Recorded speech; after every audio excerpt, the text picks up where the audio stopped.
if there's mothers listening and they got one son, they need to listen to this. My mom had 3 sons that were hardcore drug addicts. It started with weed, then it was alcohol, and it was heroin. It progressed to crystal meth and mandrakes. In the snap of a finger, I'm 30 with, with my mother's tears, and not tears of joy, tears of pain, my father's tears. When you have the disease of addiction, people say, you rubbish, you scum of the earth. And when you have diabetes and cancer, people say, poor guy, shame, what can we do to help? Take a box of Brooklex, maybe 2 boxes of Brooklex, or any laxative of your choice, and then tell yourself not to shit.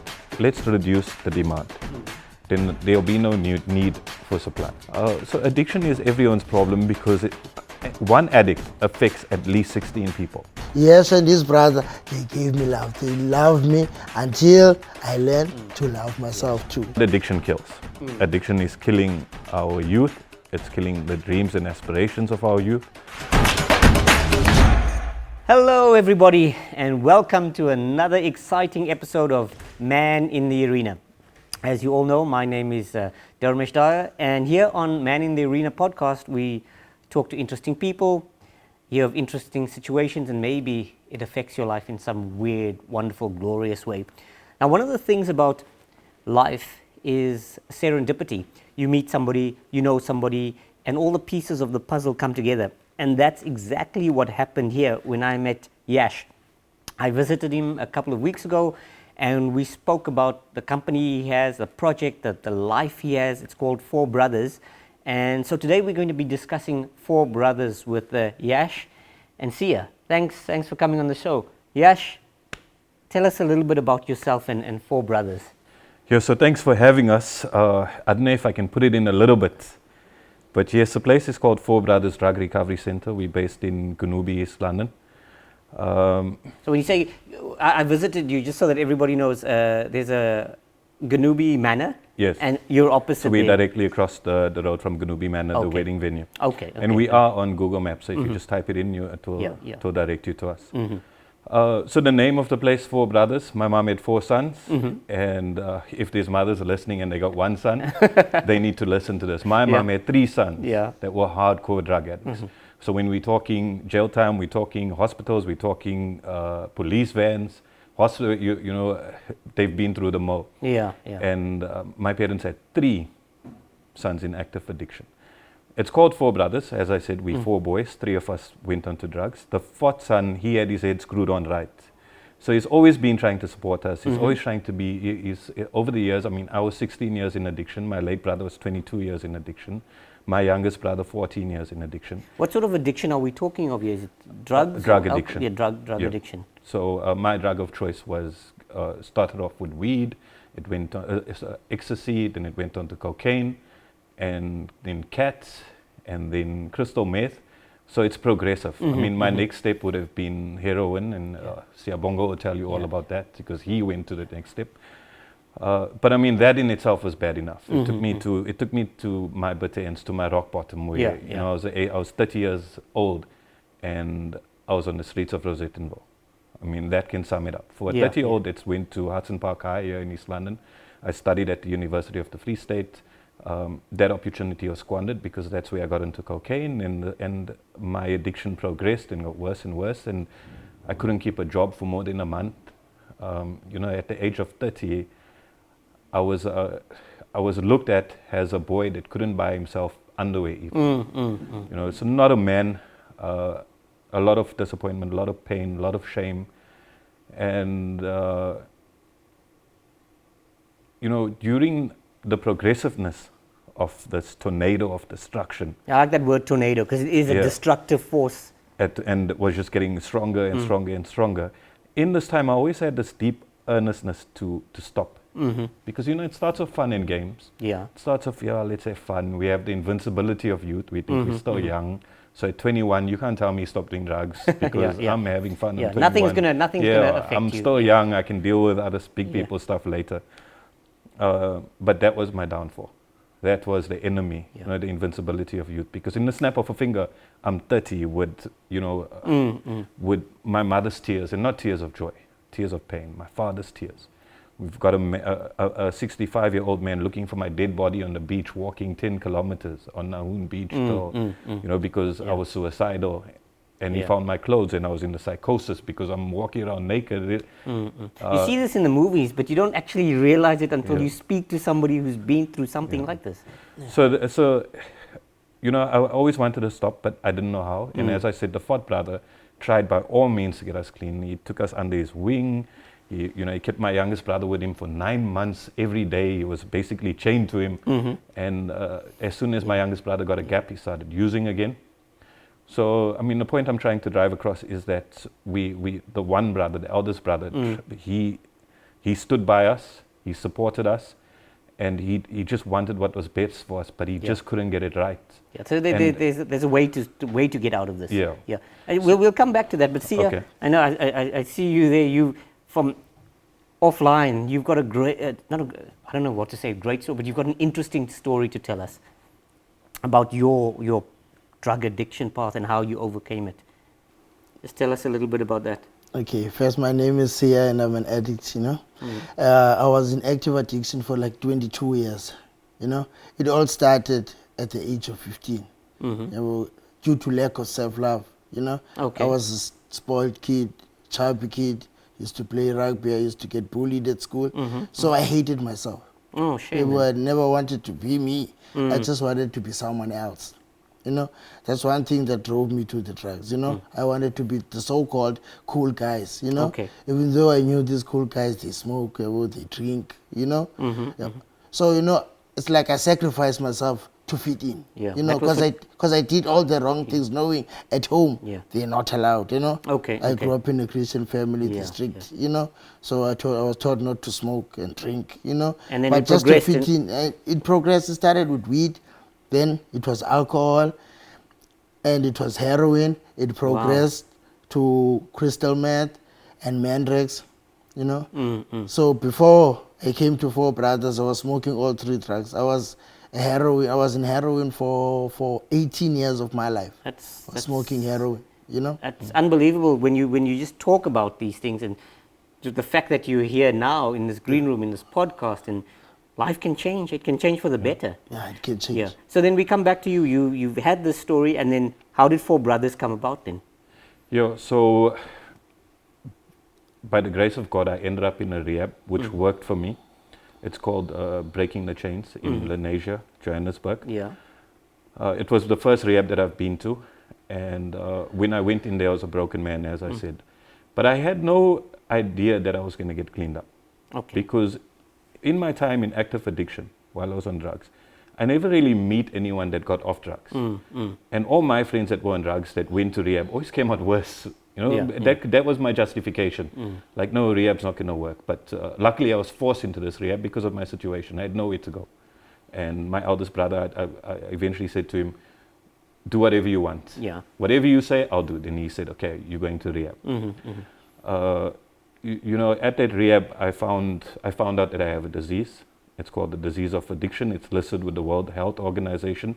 It's as real as cancer. It's as real as diabetes. But unfortunately, when you have the disease of addiction, people say, you rubbish, you scum of the earth. And when you have diabetes and cancer, people say, poor guy, shame, what can we do to help? That's an eye-opener, because, I mean, I can agree to that when you see somebody, like you said, cancer, diabetes, dementia, shame, we're going to work through this, we're going to find ways, but you see an addict at the robot and he's begging for money, he doesn't have teeth, his hair's fallen, well, it's his fault. Like, why did he do that to himself? You must take responsibility. So we need to change the way we look at the problem. Yeah, for sure. And I mean, you can say it's a choice, that someone made a choice, but as Siyabonga said, it's self-love. It's lack of self-confidence. We want to be someone we're not, and we dwell with this. We're young, we don't know what we're doing. Yeah. We have the invincibility of youth. And eventually, this disease becomes progressive. And my way of explaining it is, if you don't really understand addiction, is take a box of Brooklex, maybe 2 boxes of Brooklex, or any laxative of your choice, and then tell yourself not to shit. Yeah. So that is what addiction is, because no normal person, I have to be sick if I'm going to a dealer and buying a heart attack. Yeah. If I'm going to a dealer and buying my mother's tears. if I'm going to a dealer and saying, give me, I want risk of going to prison. You know, if I'm going to a dealer and I say, I want to get into a fight and end up in hospital. So every time I've got the pattern already that drugs have been messing me up. I mean, it's destroyed my life, but I'll still go to the dealer and still, you know, and still want to get my fix. So I can't be normal. I have to be sick. And you know, that it's scientific. It's that my brain in active addiction, all it wants to do is fill up this cup with a certain chemical, and it gets this chemical from drugs. So that becomes my brain's only function. Now you must imagine this brain, I mean, humankind has used it to invent lights and cameras and the motor vehicle, the engine, and you know, the inventions can go on and on, but that's how powerful the human brain is. My human brain is working to only function at getting one thing. And that one thing kills me. You know, so we say the bitter ends of addiction is jails, institutions, and death. So I cannot function properly when all my brain wants is drugs.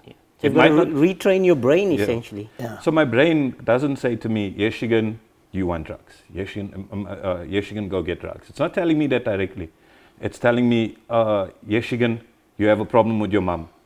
Or it makes me irritable, restless, and discontent. So I'll be at home with my family, but I'll find a fault with them and I'll leave. And then my solution is, drugs will make me feel better. Okay. And Sia, you said you started when you were 15. Did your parents know about it? Did they try and help? Or how did that transpire?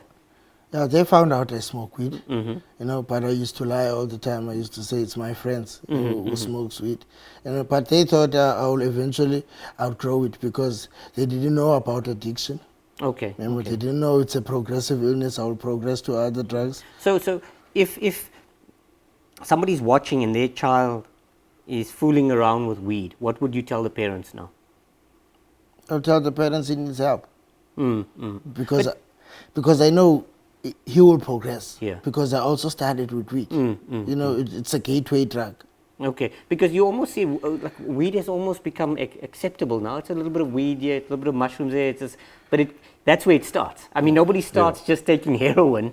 It starts. I don't even know why it was legalized. Is it, eh? Because, you know, we open for 3 years now, the center.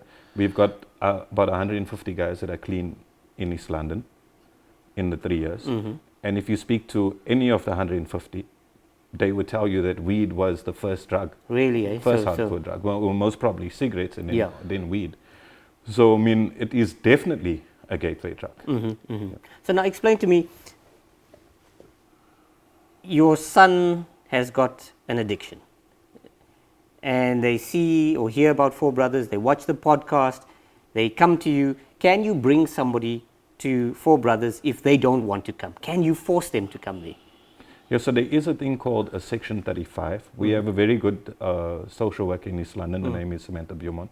So she works on these court sections, and she gets it done quite quick, where a person can, or an addict can be court sectioned to a rehab.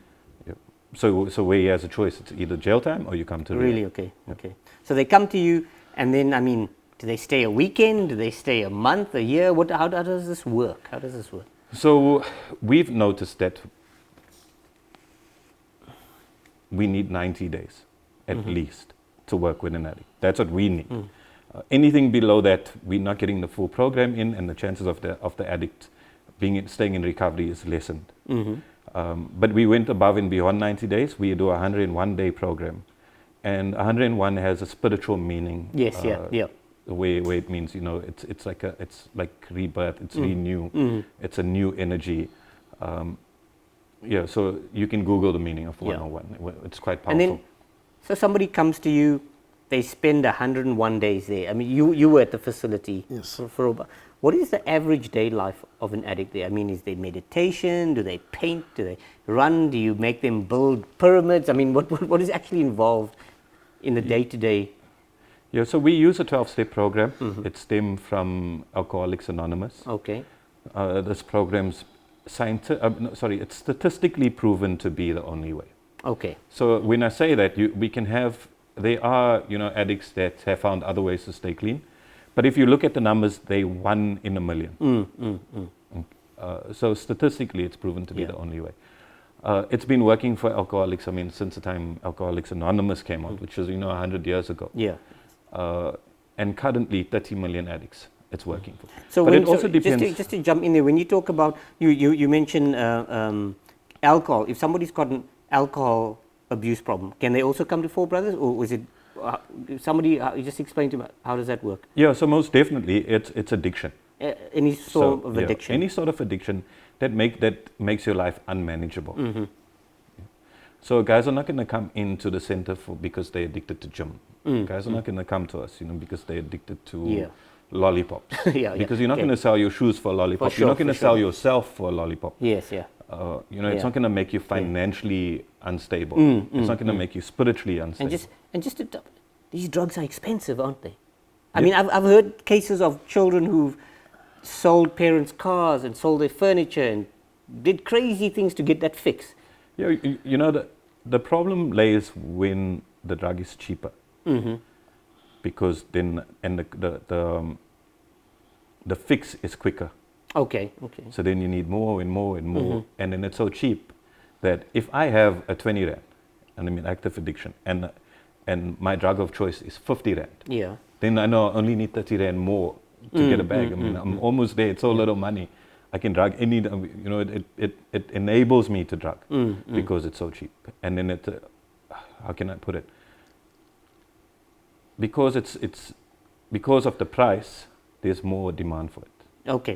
Supply and demand. If the bag was like 10,000 rand a bag, then I wouldn't wake up in the morning. I know it's out of the question. I'm not going to drug. But I've got 20 rand, which I can go buy, a pie. I can buy Coke. I can buy airtime. But this 20 rand, I know, okay, I'm only 30 rand away from a bag. Are we losing the war on drugs? I mean, are the drug dealers winning?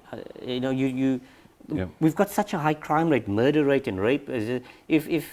Are the police actually taking these drug dealers seriously, or is it something that you guys deal with it? You see, we don't deal with that. The way I look at it is that let's reduce the demand. Then there'll be no need for supply.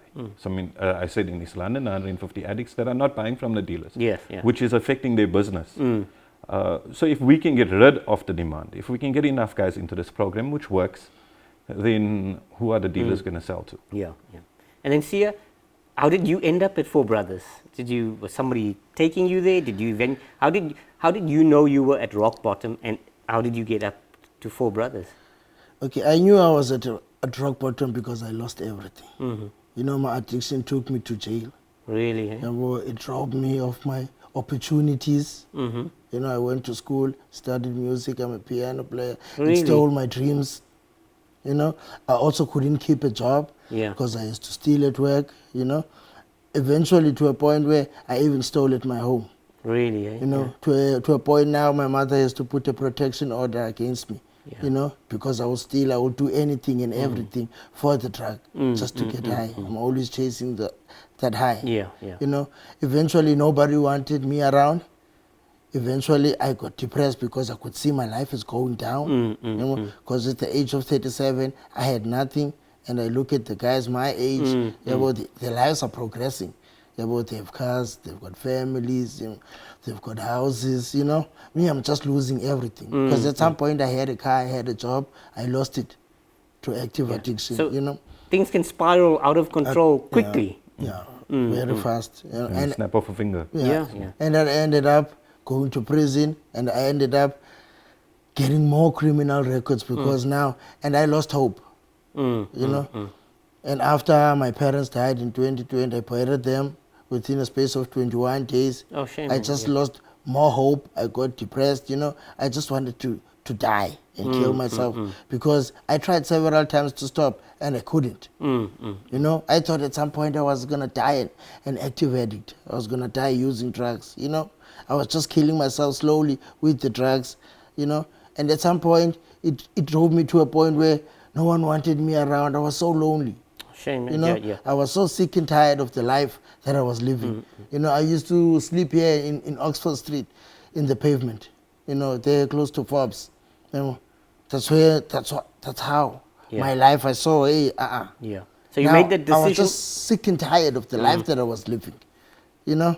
and then you made the decision, and you ended up at Four Brothers. Yeah, I made the decision. You know, I called my sister, and my sister was the number one person I hated in my life. Really? I had to humble myself because she's the only one that's surviving from my parents. So I had to call her. She was staying in Joburg, so she came down, and she took me to Four Brothers. And what was your experience like that? You were there for the full 90 days? I was there for full 101 days. Oh, 101 days, sorry, I yeah. left there, I was 105 days when I left. And how has your life changed and progressed since then? Okay, so first, you know, when I came in there, I had the problem that, okay, the problem is the drugs. You know, and there, you know, yes was there, you know, they gave me love first time. Because me, I was that kind of addict who couldn't even keep clothes. You know, I had, when I went to rehab, I was just, the only clothing items I had, it was the ones that I was wearing. Things were that You bad, know, eh? Yeah, things were that bad, you know. I had to be supplied with toiletries, you know. Yes used to help me with clothing. They gave me my first take, you know. They showed me love. They taught me the program, you know, because they had the passion for this thing, you know. So I also fell in love, you know. I also wanted what they had, you know. I also wanted the joy and happiness they had, because all my life, man, I was just like miserable, about disappointed, and hurting, you know. For the first time in my life, I was just able to become free without the use of drugs, you know, because this it's like a feeling. It's like a feeling disease, this thing. Whenever I'm feeling sad, I want to use. Whenever I feel pain, I want to use. Whenever I want to be happy, I need to use drugs, you know. But now just to really be able to get those feelings without the use of drugs, just to be joyous and happy, you know. But there was a lot of things that I needed to do. I needed to work the 12-step program, you know. I had to face my fears, you know, and I had to face the reality of my situation, how the drugs messed up my life, everything. The world is unforgiving, hey? Especially for a man. You know, there's this almost stigma sometimes attached to it, where if something bad happens to you as a man, you must just, you know, muscle up, walk it off, you know. You can stop whenever you want, sort of. Society is telling us, you know, you got to be strong, but men need help. We need care, we need love, we need respect. You need support of those around you. Eh? And then you finish the program, and what are you doing now with your life, Sia? Yeah, I finished the program. I went home, you know. But home is where? Home is here. It's in East London. Still in Mdantsane. Yeah, I stay in Mdantsane now. You know. So I went home, you know. At some point, you know, I got bored. I had no job, you know. I had criminal records. Okay, I'm sober. What's next? Yeah. You know, the question, it was kept on creeping in, you know. But, you know, since they're at Four Brothers, you know, they have an aftercare program. You can come anytime and do service, you know. I loved the program. I had the passion, you know. So I decided to go and visit. I used to go and visit. I spent more time visiting the rehab than being at home.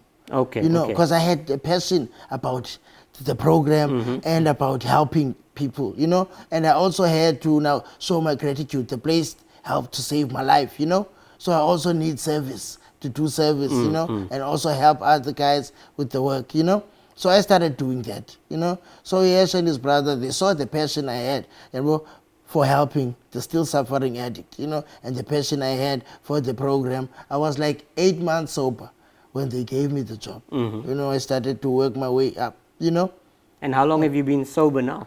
I've been sober now for 3 years. That's amazing. That's, I mean, really the idea is somebody's lying on the pavement outside John Forbes Pharmacy here in Oxford Street, and you've managed to change your life around. Yeah. But Yash, some people try and do this on their own then. You know, I'm going to stop. They write notes, they put it on the fridge or the TV. Doesn't work, does it? No. And just quickly on what Siyabonga said, so he not only turned his life around, he now has, I don't know, probably over 20 sponsors under him. Really? That's amazing. So you went from there to there, and now your light is shining over a vast number of men. I mean, that's what we believe. We only keep what we have by giving it away. Just say that again, because it's... We only keep what we have by giving it away. So, I mean, I found sobriety was given to me. The program was given to me. It changed my life. And the only thing that was asked of me was to pay it forward. Yes, And it wasn't even asked. It was said, if you don't pay it forward, you quick as you give it, you take it away. We as addicts, Siyabonga he shared his story, I shared my story. But we have been saved 1,000 times by, let's call it a higher power, which means that we have a purpose. Because we should have died many times. I mean, we have scars, we've been through the battle. It's nothing short of miracles of how we got saved when we should have died in many instances, which, I mean, makes it quite obvious that we have a purpose. And it's stated to us in this program that our purpose is to stay clean and carry the message to the still suffering addict, which is what he's been doing, which is what I try and do, and I mean, our higher power takes care of the rest. You know, and I always talk about this in the Man in the Arena and other podcasts, is a form or Stoicism, which is like Greek philosophy, where a man must be strong, he must be committed, he must take responsibility for his action. And that seems to be waning all over the world, because you have men that don't know if they're men, and women that don't know if they're men and women, and everything seems to be changing. And what I notice the world over is we're missing a key ingredient here, which is family values. You know, when family values go out the window, then anybody can do anything, and then we have bad things happening. So addiction is directly related to that. Because I mean, a lot of viewers will be listening and saying, wow, his mother had 3 sons in active addiction. She must have been a bad mom. I'm sure somebody did think that, at least one person. But if you had to meet my mom, you'll wonder, how the hell did her sons turn out to be that way? Because we were taught righteousness, we were taught love, we were taught to be honest, we were taught to, have to love God. We were given all these values when we were younger. And if you speak to any addict that comes into our center, they were taught the same values. So addiction does not discriminate. We've got guys coming in from the richest of families, the poorest of families, the most liberal parents, the strictest parents, any color, any age. I mean, at the moment at the center, we've got a 60-year-old, we've got an 18-year-old. A 60-year-old? Did you say 60? 60-year-old, yes. So it doesn't discriminate. But we've all been taught those values, and addiction stripped us of those values.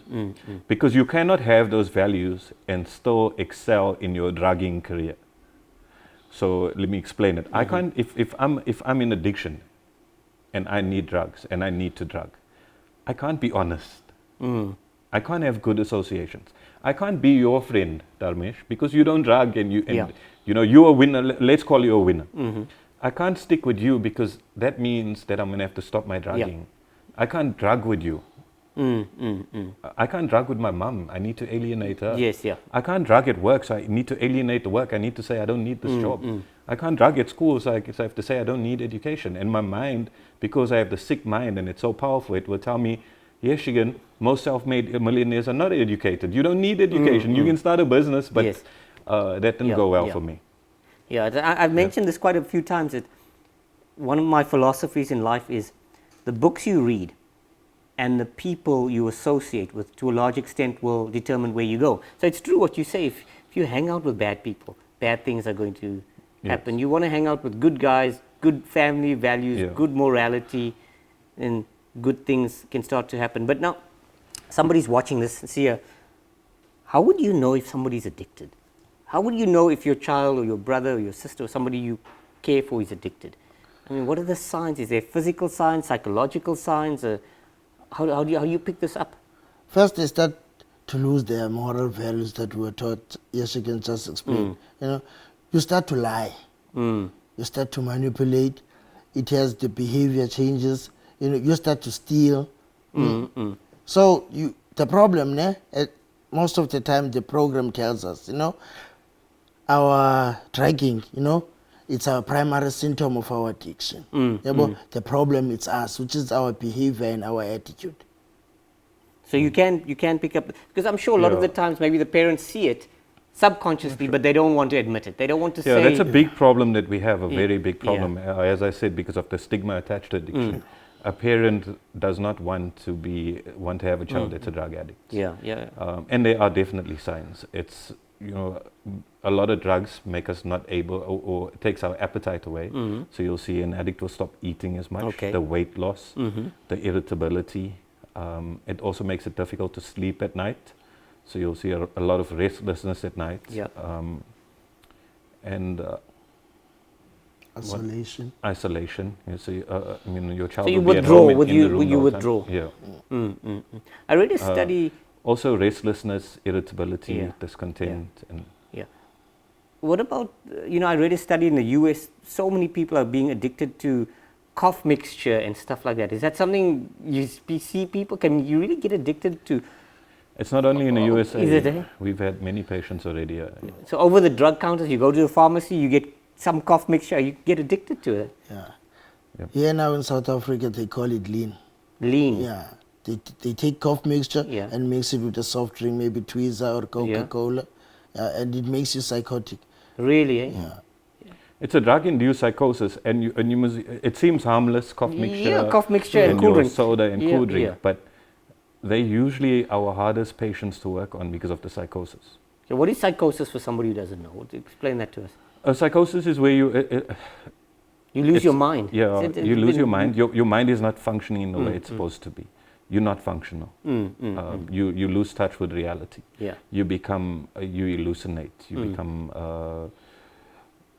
you become You become delusional. detached from reality. Yeah. You can't make decisions. Yeah. And speaking of cough mixture, same goes with weed. We have kids coming in just on weed. They'll do a drug test, and it will show just weed. But the psychosis is there, and they become difficult patients to work with. Yeah. So it's the point is, if parent sees this in their child, they should sit the child down and have a frank, honest discussion to find out what's going on, who are their friends, where they're hanging out, what shows are they watching, what books are they reading, because that all adds to the layer of who you are as a human being. And sometimes you think to yourself, well, I send my son to this fancy school here in East London or boarding school somewhere, and there's no ways it could happen to somebody that we know. It's not our child, it's somebody else. Yeah. So it becomes My parents are guilty of the same thing. We were never to blame. Yeah. No, it's his friends, it's this, it's that place, and but the reality of it is that we to blame. So once you out of the program, you've done the 101 days and you go back into society, are you always one shot away from being an addict again? Can somebody who's recovered from alcohol, let's say, and 10 years down the line, if they were to have a drink at a celebration, does that make them an addict again? Or? Yeah, so I will always refer to myself as an addict. Actually, you can censor this out, but we like to refer to ourselves as fucking addicts because we need to give this thing power. Yeah. It's not the ultimate power. The ultimate power is a higher power which guides us to overcome this powerful disease. As I said, it's powerful. It's baffling. And this disease will delude you. So I need to remember that I'm an addict and I have this powerful disease that is doing push-ups while I'm staying clean. Yes, it's always. So as trying soon to as push- I pick up, I got to remember that this disease is stronger than ever now, and it's going to take me back down.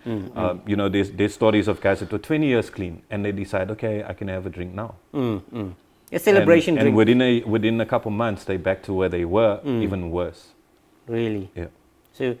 So that is why I have to refer to myself as an addict, so that I remember that I need to stay away from that drink or drug. Yeah. Because any mind-altering substance, I need to stay away from because I'm going to get hooked on it again. It's going to take me back to when I was 30 years old on the streets of Rosettenville. So now, because we see on television this idea that all these superstars and rock stars, they're doing this cocaine and all this expensive stuff, and the drug problem is something high up there that happens to rich people, but it can happen anywhere, can't it? Yeah.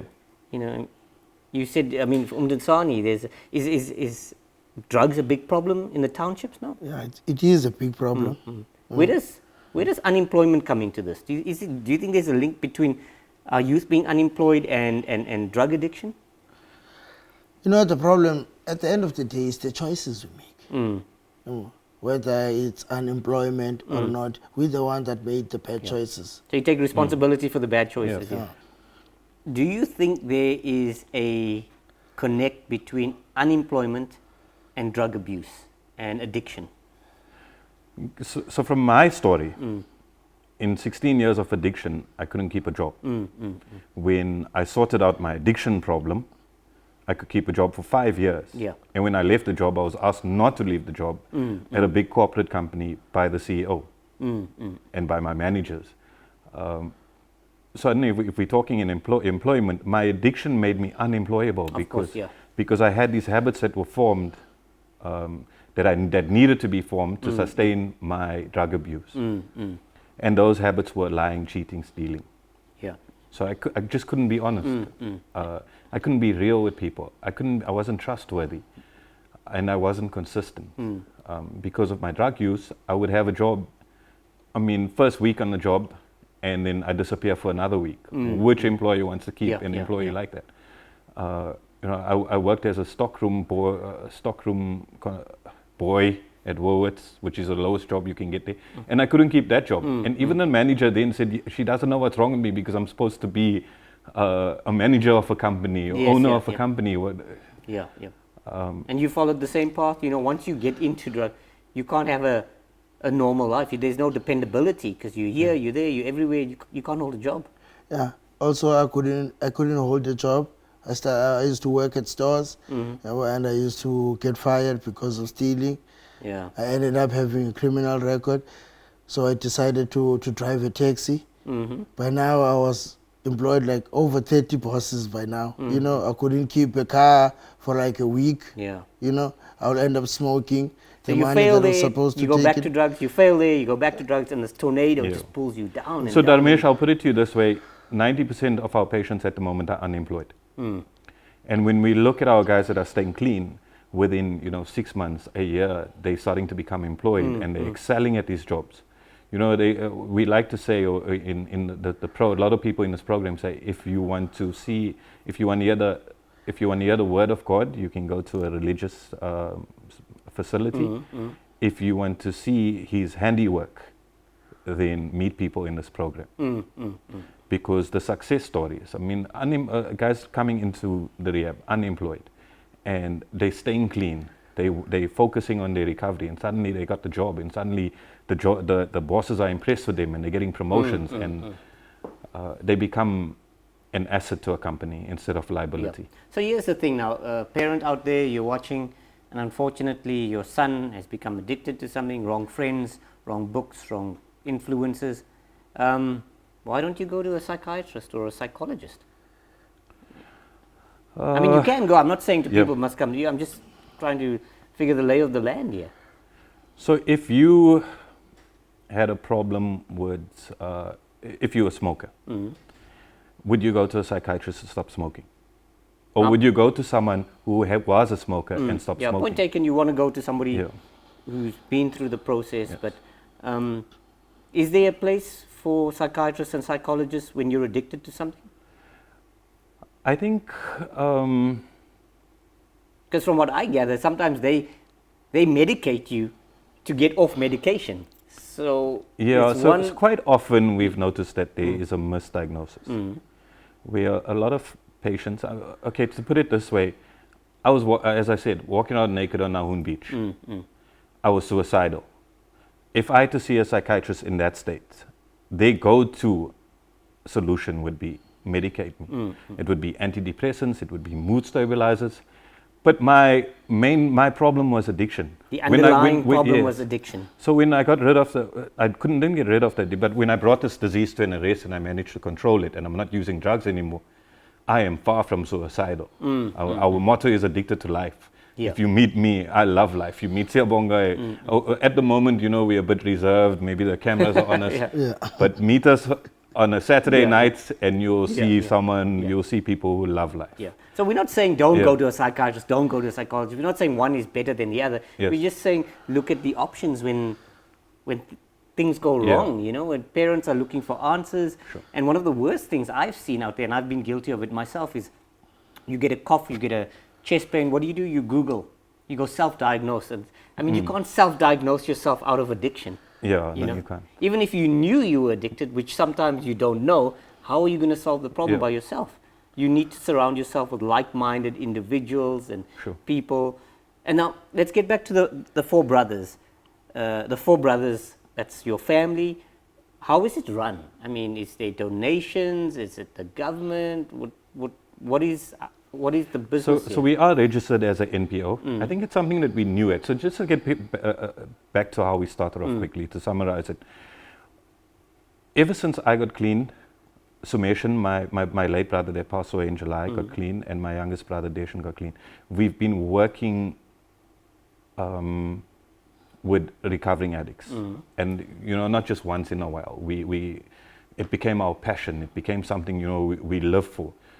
Sumation and I lived in Johannesburg. We had a small house, we could barely fit in, but we had recovering addicts living with us that had nowhere to go. So we took them in, and it became, if you have a nice tasting chocolate, it's the best tasting chocolate in the world, and you eat it by yourself, it doesn't taste the same as sharing it with someone. Because Absolutely. if I share it with you, Dharmesh, I can say, how does this chocolate taste? This is the best chocolate. So the next time we get you on the show, we're going to have chocolate. Yeah. Obvious. So sharing this thing Yeah. and seeing addicts, recovering addicts from rock bottom, lifting themselves up and becoming the men that they're supposed to be, being on the path that was set out for them.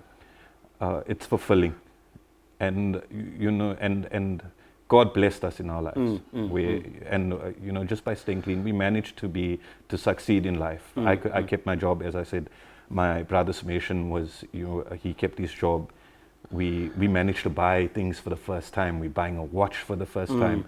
I remember going with my brother and buying a car for the first time. It's those little victories as a man that because again, we living in a world where sometimes men have forgotten how to be men, and there's this whole gender discussion, and when a man loses his value, society will tell you quite quickly you are useless, and nobody's there to care for you. The world of a man who's a failure, it gets smaller and darker, smaller and darker, and until you can get yourself out of this hole. And because the only difference between a hole and a grave is the depth. And then anyway, let's carry on back how you so this is an NPO. So we have another brother, his name is Sean, the one that had his head screwed on properly. He's quite successful because he had his head screwed on properly, and he didn't have so many failures in his life because he wasn't addicted to drugs. So he managed to become, I wouldn't say successful, but on the right path. And he asked my brother Sumation a question. He said, where do you see yourself in 5 years? What do you want to do? And Sumation, already buying cars and buying things for himself, making a living for himself, being a man, if that's what you want to call absolutely. The question was asked him, and he said, I want to work in a rehab. And this hit home for my eldest brother. And he was in a situation at the time to set us up in a rehab. So he said, no, you're not going to work in a rehab, you're going to own a rehab. Then we looked at where, and we saw that we have elderly parents that live in East London, and we wanted to be close to them. And then we also saw that in the Eastern Cape there's a need for rehabs. There shouldn't just be 4 brothers, there should be 8 brothers, 10 brothers. It needs a lot more rehabs because it's a big problem. Addiction is the number 1 problem in the world because it's directly related to crime, to unemployment. And it's if you talk about dreaded diseases, it's the number 1 killer. When we talk about indirect or direct. People don't look at it like that, unfortunately. So that's how we opened up in East London, and that's why the idea came about, because my brother said that he wanted to work in a rehab. And 4 brothers was opened up, and it was opened up with the intention to help addicts, because as I said, we had the passion and the love for it. So never the intention to become millionaires, because we're doing quite well in Johannesburg. Funny story is that when I left Johannesburg, I had a bit more money than what I have now, 3 years later. But I love it. It's fulfilling. I wouldn't trade my life. I wouldn't trade my job for anything else in the world. And that's the way my brother Sumation felt. So you've got this project now where you help men as they're in a spiral dive. You level them out. You get them stable. You pull up the plane or the helicopter. You get them out of this. I like that 5-year plan. You need to set goals and aspirations, because I always say, if you see the world now, as you did 5 years ago, 10 years ago. You haven't progressed. You need to change your viewpoint. The world is moving, and you've got to move with it, you know. So we've all got, as men, it's important to have these goals, these grand goals. Like Elon Musk says, your goals must be so incredible, they must actually scare you, you know. So where are we going to talk to you in 5 years' time? See, what's your plan? Yeah, my plan is also like, because I have a passion for recovery, you know. Also my plan is to make this thing, like, even in Tanzania, to be reachable. You understand? Yeah. So you want to share the love. You want to grow the spirit. So let's have a discussion. It's something, you know, maybe guys are too afraid to look at. You've got a son, you've got a brother that's completely addicted, and they've wiped out your cash reserves. They've stolen the car. They've done this. They've really bad times, and you say, well, I can't afford to send them to rehab. I can't afford this. You know, it costs money. You hear these places cost hundreds of thousands of rands. What do we do then? Somebody doesn't have a little bit of money, or they got a lot of money. How does this work? You know, as I said, we are NPO, but we don't have any funding at the moment. Maybe because we knew it as business, we don't know how to do the outreach, how to get it in. But I get calls every day from, you know, because our name is getting out there, the word's getting out there that we know what we're doing. Actually, we're getting guys clean. So I'm getting calls every day from people that can't afford it. And unfortunately, we're reaching a stage where we're riding on rims because our whole idea is to balance it out. We charge a fee, and that fee is very close to what it cost us to run the place, because we've got 6 caretakers, we've got a 19-hectare farm, we've got, there's a lot of cost involved. You certainly didn't do this to make a profit. You are doing it to make a contribution to society. But at the same time, I have to live, so I draw a salary. Siyabonga draws a salary. The caregivers draw a salary. But our idea is, if we have enough patients, paying patients, we can balance it out with patients who are not paying. Which is what we're trying to do now, but it's not sustainable because we're not breaking even. So medical aids, where do they come into this? So before we get into medical aids, the problem there is, if we can go deeper, it can go into funding, social development, or whatever, let's call it. Our leaders need to realize that money needs to be spent on recovery centers, because, as I said, it's a big problem in the country.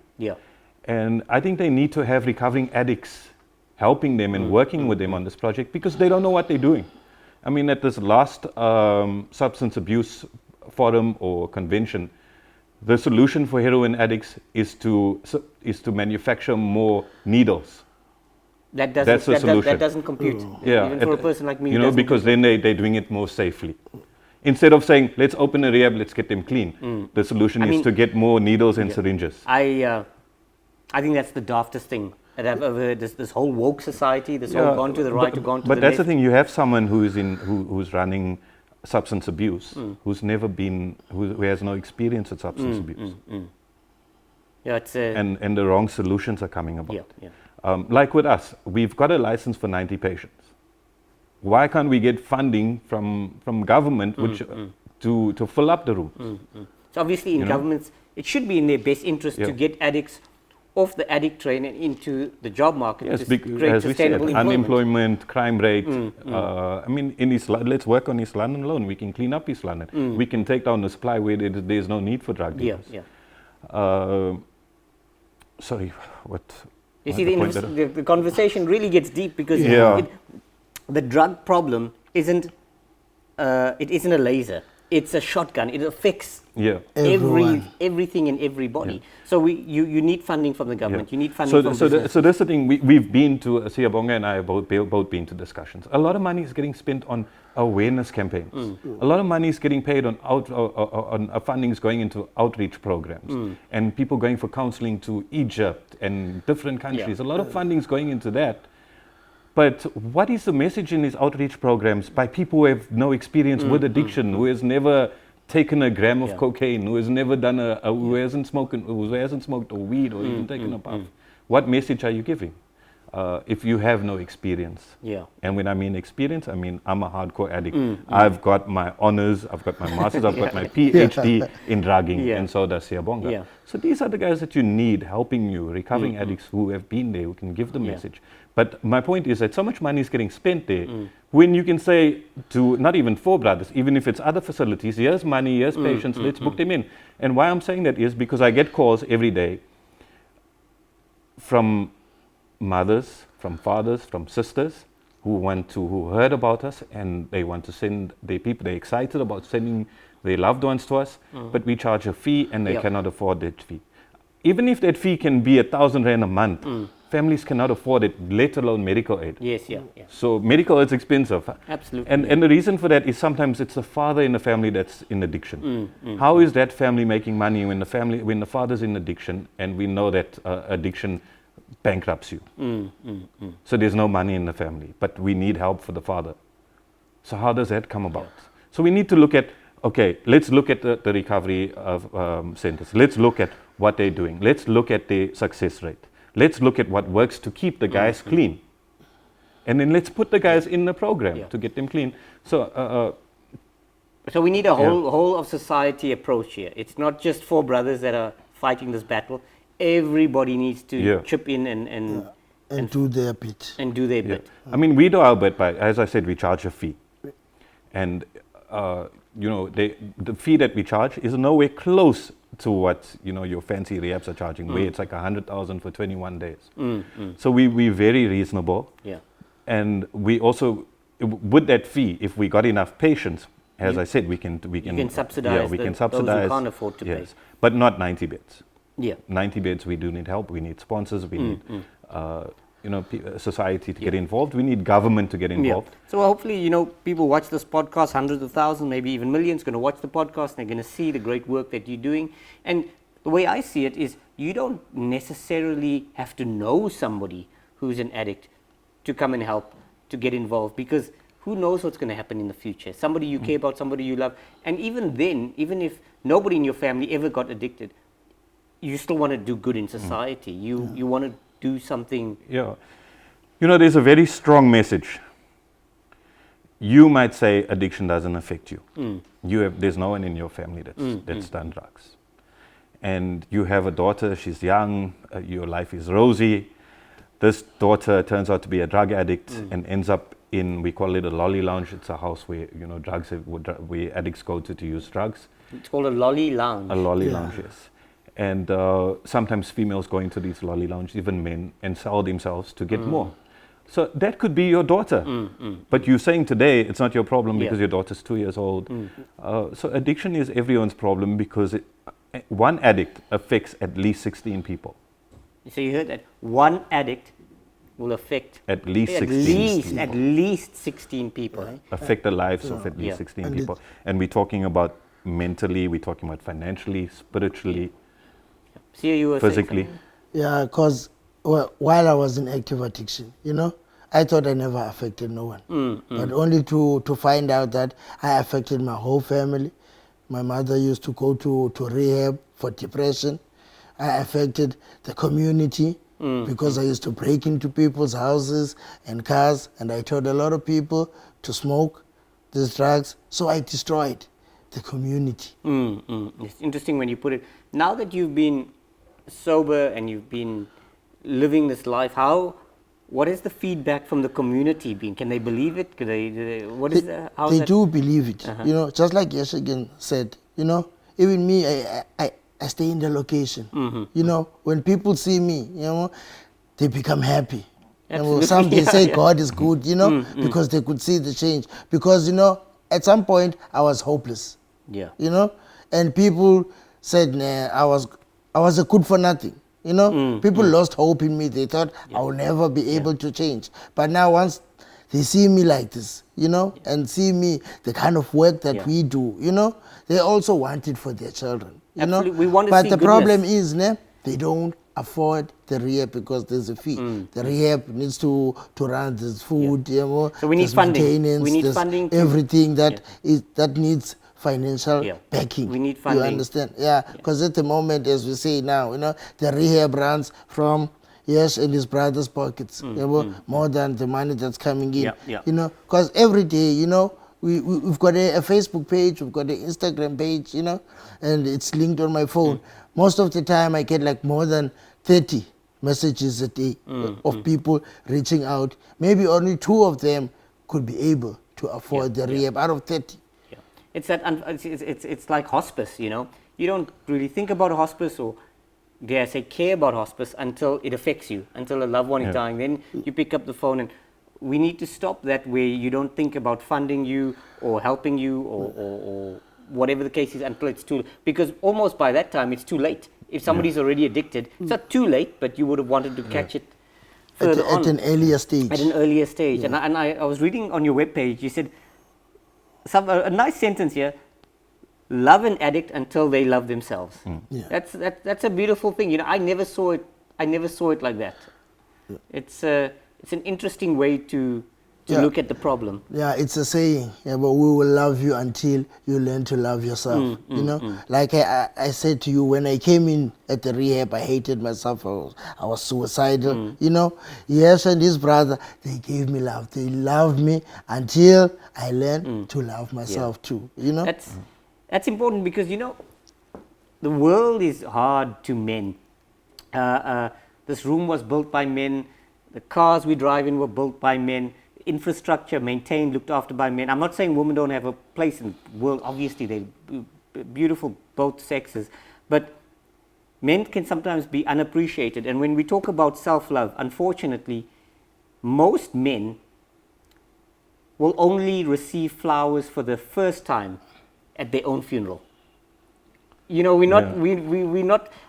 If a man is told how valuable he is and how loved he is and how treasured he is, he'll probably remember that day for the rest of his life. It's not often that men get thanked. So it's a tough one, but we got to push through. We got to find out where we're going. Last thoughts from you? I know we can speak for hours on this thing. Yeah, that's what we are discussing. Is that it's very, we have meetings and we do speak for hours. We actually coming from a meeting where it was all night. Yes, and that's why we seem a bit tired. But we can talk for hours. So when we ask the question, it's very hard for us to get to a direct answer without giving you the long story. But addiction kills. Addiction is killing our youth. It's killing the dreams and aspirations of our youth. It's it's making people suicidal. It is a big problem. It is, as I said, it's directly related to crime, to unemployment, and it's a number one killer. And there is a solution to it. And that's why we need to create awareness that there is hope. Because, like myself, there was a stage when I thought, once an addict, always an addict. I'm going to die an addict. And that makes me spiral even more out of control because I'm going to die this way. Fuck it. Who cares? Fuck it's this death spiral that we speak about. It's like when you give up, when you say, okay, no, this is me. So don't give up. I am a rubbish. I am this useless piece of shit that everyone says I am. So that is what's happening with a lot of addicts, and there's no awareness. I only got the awareness when I met another recovering addict who said, no, there is hope. You're not as you said earlier, you're not a bad person. Your disease has made you do bad things. And that hit home for me, and it became an excuse for me of all. I've done a lot of stuff that I'm not proud of, but my excuse became that I was suffering from the disease of addiction. So to put it quite simply, if someone suffers from epileptic fits, but they don't know about it, and they get into a car, they're driving, and they have the first episode, and they go into a fit, they lose control of the car, they smash into another car, and they kill a family. And it ends up in court. The judge is going to say, is going to look at it that they didn't. It wasn't their intent. They didn't know that they suffered from this disease, which made them, which was the cause of this accident. And that's the same with addiction, because the judge is going to say, no, the guy's not guilty. So that's how we look at addiction. And that's how I was. I wasn't aware that I had this disease. But now that I am aware that I have this disease, I have no excuse because I have you're self-aware. I have all the tools I need to stay clean, and I have to remember that I'm always going to be an addict. So there's hope. There's hope in the darkness. And see here, Last Also, word from yeah. you? Also, addiction, it's a killer. You know? Yeah, just like you said, you know, I had a brother who died out of active addiction. My brother was an alcoholic and I was a drug addict. You know, he used to drink until he passed out. He used to sleep outside. He died out of pneumonia because of the I'm alcohol. sorry to hear that. You know, so also me, you understand, I was suicidal. I wanted to kill myself. I have a child. I have a sister. Imagine now, I'm a heroin addict. Imagine if I could have injected that deadliest bag, then I died. No, my child today was gonna grow up without a father. My sister was gonna grow up without a brother, and the niece were gonna suffer. It is a killer drug. For example, like I had 8 close friends of mine that I used to drug with.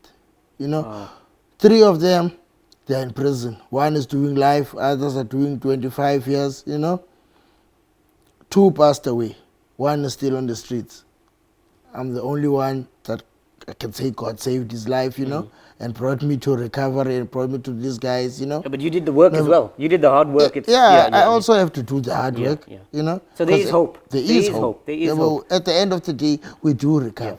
So for everybody listening out there, you know, we think to ourselves, it'll happen to somebody else. It won't happen to our family. It can happen to anybody. You know, it's sometimes bad things happen to good people, and we talk about men. Sometimes bad things happen to good men, and there's hope out there. There's help out there. Go and look at 4 Brothers. Look them up on Facebook, on social media. And an interesting thought that I had is, we all have an addiction to something. It's just sometimes that addiction is not good for you. Sometimes you're addicted to the gym, sometimes you're addicted to making podcasts, sometimes you're addicted to doing drugs. We've got to find those bad addictions and stamp them out. So, you know, on the podcast we talk about man in the arena. These are the men in the arena. You know, they stepped up, they're making a difference in the world, and go out there, change the world, and do something amazing like these 2 gentlemen have. Folks, hope you enjoyed the podcast, and we shall see you again. Have a great day.